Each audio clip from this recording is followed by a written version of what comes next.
to figure out what you think your strengths and weaknesses are. You're trying to figure out from maybe previous year or years your concerns and areas to address. So to me, you always start with what your lineman can block and how to develop that position. Then you go to what your quarterback can do and your quarterbacks, and then how to develop that position. And then all the skill guys make it all look good. But this time of year of line development, quarterback development, continue that through the summer. And with that, all this fun we're having, we really figure out what we do and we kind of get direction. So the offense doesn't change. Things get emphasized based on the talents of the team, the strength of the team. And whether it be run or pass, whether it be tight ends could be a little bit more involved this year. It's a good group. But you just, you will just kind of keep going. It's a very much a developmental time of year. It's been a good deal. Yeah, Ryan said one of the things he liked about Mike was some of the maybe pro-style running the ball, the way they were kind of running it at Oklahoma State, with more using the head ends more, so more inserting, maybe even a lead block or some kind of that kind of stuff. Yeah, they would do it. We've done it the last 2 years with Marcus and Ball, and last year for Sean Luke, where basically you're taking the tight end position, and it's still a spread set, but you move. And we've done that where you move him, and he's a little bit more of a fullback type player. Because when you play tight end right now, you might be a tight end, you might be off the ball in a wing and almost become an H-back. Then you go back into the backfield and you're a fullback, and then you flex out and play receiver. And you play inside and outside receiver.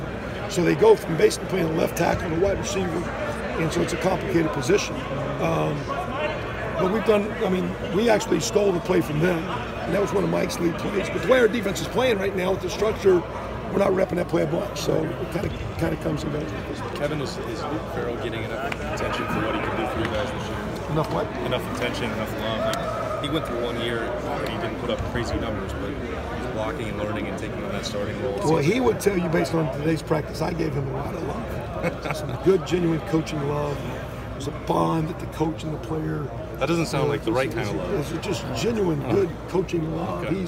He's a really good player. He's worked very, very hard. He cares a lot. He's more talented than people think. He's very, very steady, not flashy. He's been our most consistent player. I think Rashad is our strongest and most dynamic player, and then Ruckert has the most upside. And Jake, I guess Jake had a slight little tweak on what I have not seen him, but Jake's been doing well. So with those 4 guys, we're playing them. They can all flex out. They're all strong enough now to come inside. We're playing sometimes maybe 2 of them on the field, but not a lot. But when 2 of those guys come on the field, we can still flex them out. So it's not like, in our day and age of tight end, we're looking for receiving type players that can become tough enough and big enough to block. That's what Luke is, and Jeremy and Rashad and Jake. Sorry to interrupt, but speaking of Jeremy, where have you seen him take the biggest stride this spring so far? Just getting a little bit more confident and mature and tough in the run game. Just understanding, he's, when you're an athletic player and you're young and not as strong as you need to be, if you're thinking about what to do, you don't create enough power to block. So one of his ways of creating power is he's a good athlete, so it's running, it's movement. It's as he gains momentum, he's a better blocker. But when you're thinking and you're hesitant, you don't gain momentum. When you're not overpowering because you're a young player and you played receiver, you're not as strong as you need to be. The more confident he became as a blocker, he runs off the ball more, so he creates more power. He plays with better leverage, so he's a more competent blocker. Always been a good receiver, but he's a more competent blocker, and he's doing a great job. You talked about, even though he's a tight end, you guys have been experimenting, flexing him out to H a little bit. Is he as versatile a guy as you could? How much does his versatility, benefit you guys in that you can line him up sort of in tight end, now you like him more as a blocker, but also you have the ability to have him go down the field and use his movement as a receiver? Well, everything that you just said is what they do in general. So if there's one tight end on the field, he can play tight end, but he has to flex out. So if you watch us the last couple of years, there's one tight end on the field. He might be in the backfield playing that fullback position. He might be a tight end. He might be a wing. He might flex out as a receiver. When you put 2 of them on the field, they both could be tight ends. One could come into the backfield. One could flex out.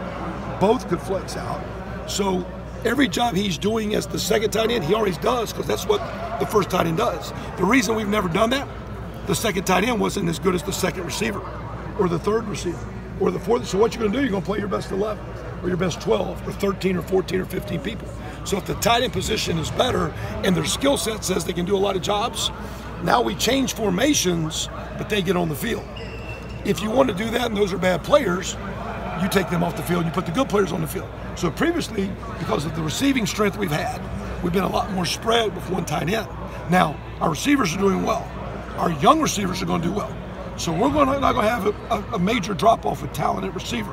So it's not like we're trying to have more tight ends because the receiver position is not going to be strong.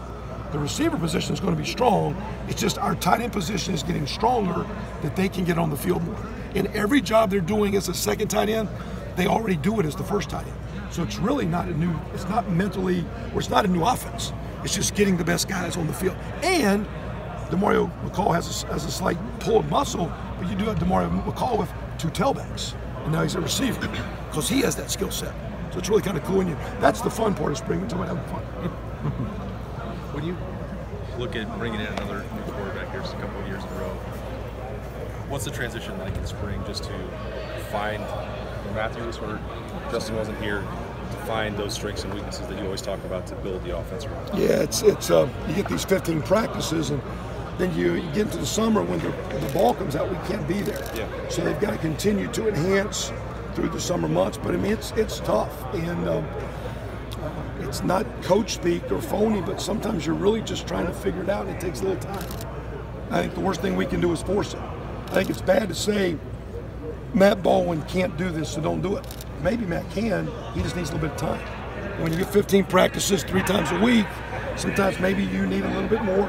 Help them through summer in preseason. So it takes time, don't rush the time, but as we get in that second week of preseason is when you really start figuring where you're going. Between now and then, we need to make sure we're not having so much fun, we get all over the place.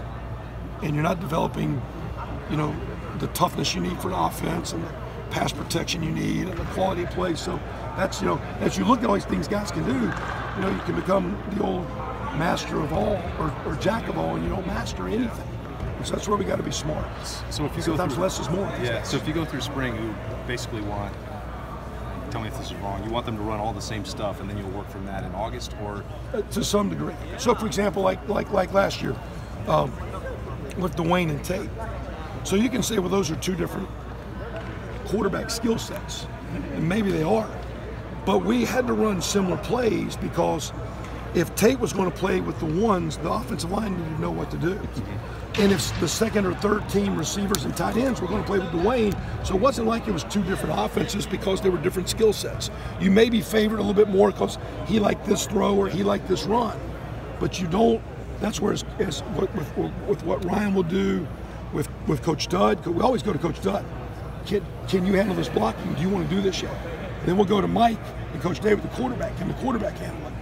And then from there you do it. But we got to make sure that, again, you can get all over the place, and that's a tough thing in spring ball. And then you just start running a crap load of plays instead of an offense. This is the first spring group just connected together. And so with that, you just try to embrace ideas, open conversation. You ask a lot of questions. You ask what guys are thinking. You get guys to have ownership of it.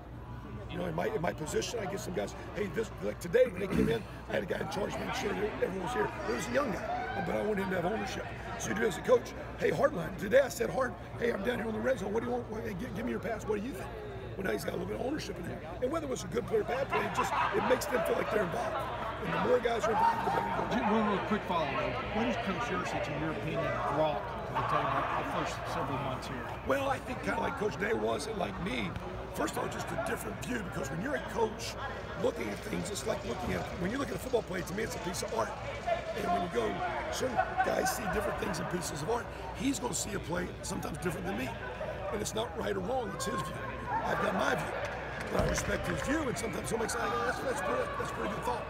We're like, no, we see it this way. And I think he would say, there's been some things like where he thinks, okay, I never saw it that way. Because sometimes you know what you know, but he brings a lot of energy, a lot of confidence, a lot of juice. He's working well with the guys. And to me, he's got a very positive view, but a different view. And we're trying to blend that in and share ideas and keep it moving. You're saying, well, at Oklahoma, we didn't. No, I'm just messing. You mentioned I didn't tell him we were 8-1. last question. You mentioned that all the tight ends can play some fullback too. When you're working more under center stuff, like I know you guys have been doing some in the spring, does that lead to more opportunities for guys to maybe play some fullback? Yeah, but sometimes that fullback too, the way you're doing it through the gun, it's just like that offset deal. So you can be straight in the eye or you can offset a little. So this right now, they got to show me they deserve a carry. So right now they're not carrying the football. So they're not doing it. They're blockers, they're catchers, and we're playing multiple positions. It's a good group. Thank you. Appreciate it.